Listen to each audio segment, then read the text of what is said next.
Hi, I'm Lay with LayShidell.com, and I have a training here for you today. A lot of people don't use PayPal because they think it'll be too hard to use. They're not sure about setting up an account, and so I thought I'd just walk you through setting up an account. It's really pretty easy.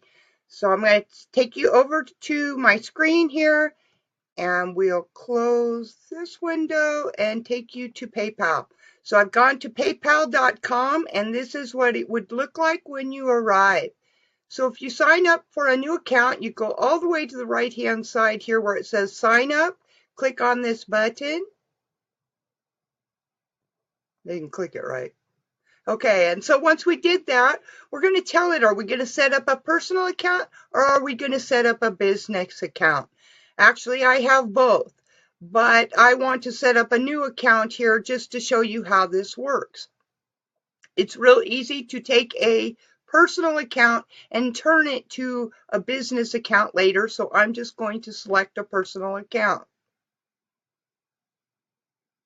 So I'm going to put in my name. And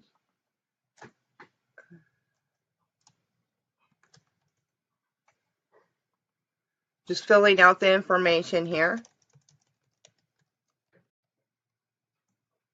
Got to give it a password. And then we're just going to click next. So that's just getting started here to set it up. We're going to connect it here. Okay, it's asking me if I want to save this. I don't usually save them, but you can. Okay, so I need to fill out this information. It wants the rest of the information for me. And I'm going to select one of these pre-filled out.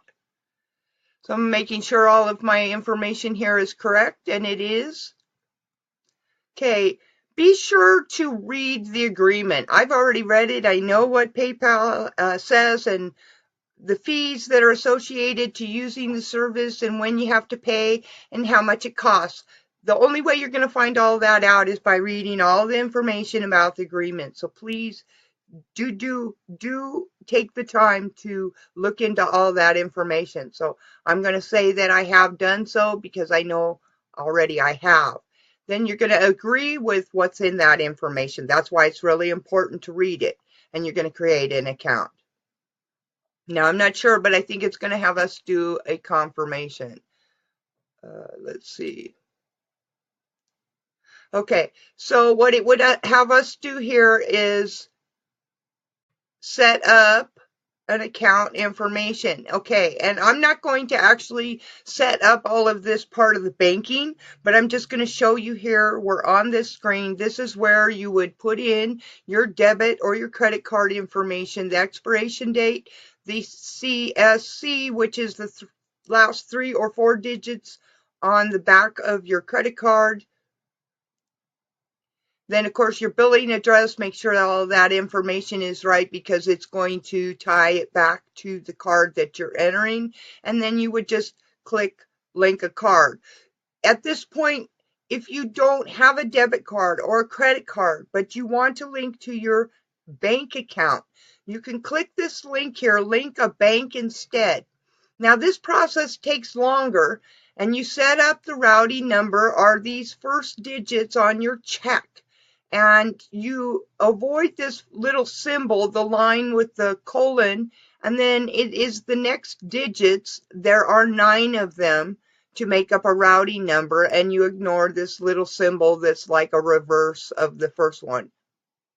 Then your account number are the numbers in the center of the check up to this strange character here. And that's the information that you're going to want to put in, the routing number from the left, the account number from the center. This number to the right is the check number, the next in the series of your checks. And then you would click link to the bank. Now, what I know, because I've had this set up for my account many years ago, and there is a process you will have to go through. It takes a couple of days to be able to use an account that is linked directly to your bank account. The reason is they're going to confirm that this is your account by sending a small increment to deposit it, and then that information will be available to you when you look at your account. They're going to do that twice, in fact. So you're going to have to look at the account, find those 2 small deposits that they make into your account, and then you're going to provide that information for them with a link that they're going to send to you to finish this process. So that's really how easy it is to set it up. And then what I'm going to do is just take you for a moment to my PayPal account and log in with my normal account. Okay, this one has, I'm going to log out here because I'm logged in with this particular one. Now I want to log in, and I don't want to use this account. I have a different account I want to use. So I'm going to use this account. I just wanted to take you back into PayPal. Now I actually turned a business account and turned it to a private account and turned it into a business account. And this is actually a business account. But I just wanted to show you that they have summary information for your account. It's taking a little bit of time since we're live. It makes my internet access a little slower.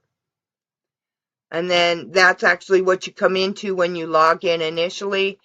And then you have some different settings here.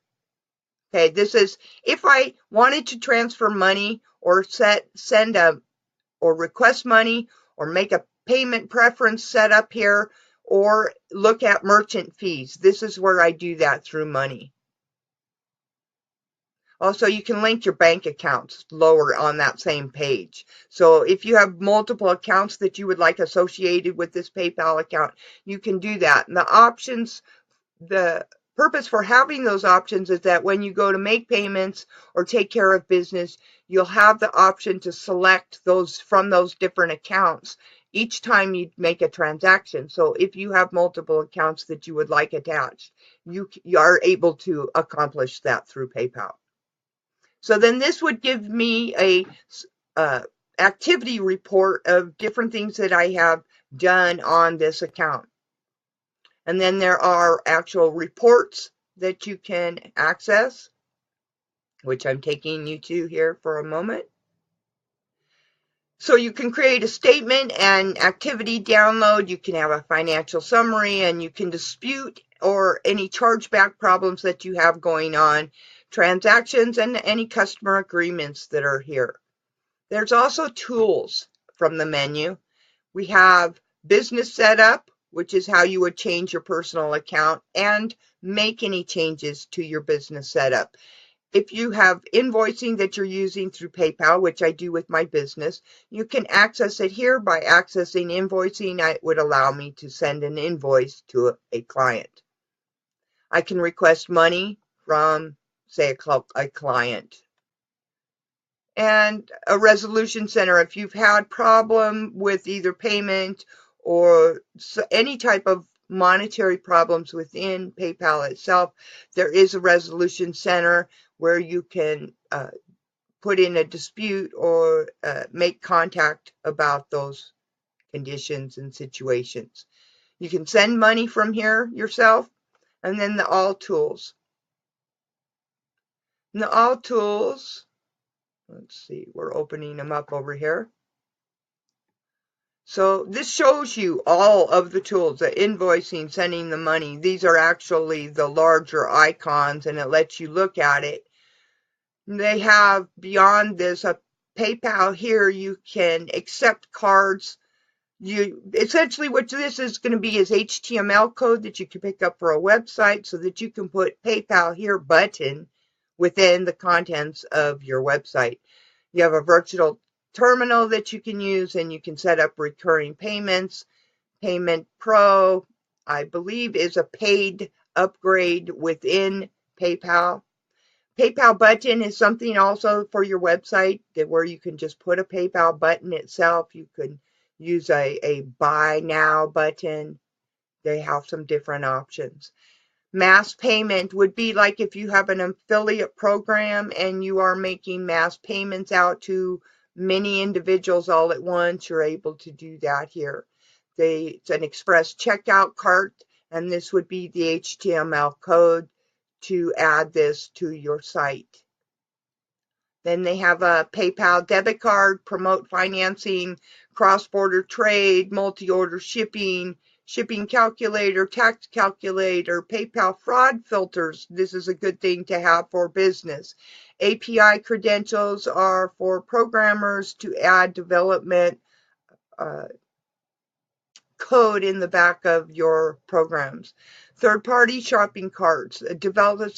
So if you want to integrate a third-party shopping cart that you have on your website with PayPal, you'll need to use this for integration. And then developer site, this is so that you could develop more applications that are utilizing PayPal. Business Resource Center and a PayPal Logo Center. That's where you can pick up PayPal logos, graphics, and other information to add to your site to show that the credibility of PayPal on your site, then people feel more confident using it. And then they also have a PayPal Giving Fund where you can get some information about that. That's all I'm going to take you through for this particular training. And then at the top, back to the menu, there's also help. And you can get all kinds of help information here.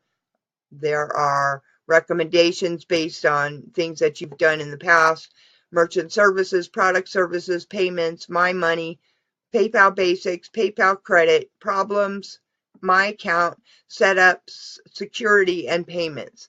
Also, one last note is on your profile here to the far right.